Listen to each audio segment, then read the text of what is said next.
નમસ્તે દર્શક મિત્રો, મારું ભાવેણા ચેનલમાં આપનું હાર્દિક સ્વાગત છે. તળાવમાં ડૂબી 2 બાળકોના મોત, બેની હાલત ગંભીર.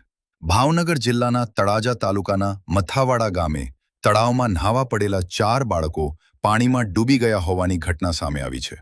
ઘટનાની જાણ થતાં ગ્રામજનો અને ફાયર સ્ટાફ દ્વારા તળાવમાં શોધખોળ હાથ ધરવામાં આવી હતી, જેમાં તુષાર શિયાળ અને મિલન શિયાળ નામના 2 બાળકોના પાણીમાં ડૂબી જવાથી મૃત્યુ થયાનું જાણવા મળ્યું છે, જ્યારે અન્ય 2 બાળકોને તાત્કાલિક સારવાર માટે તળાજા રિફર કરવામાં આવ્યા છે. ઘટનાને પગલે ગામમાં શોકનો માહોલ છવાયો છે. અહેવાલ હર્ષભાઈ રાવલ, ભાવનગર.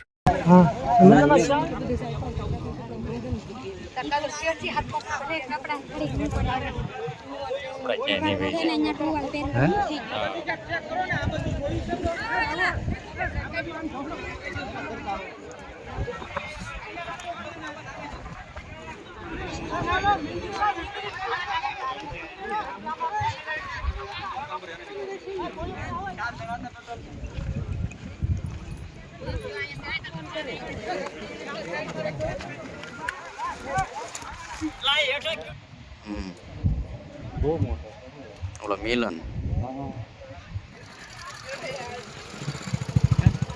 આમ નીકળ્યો તો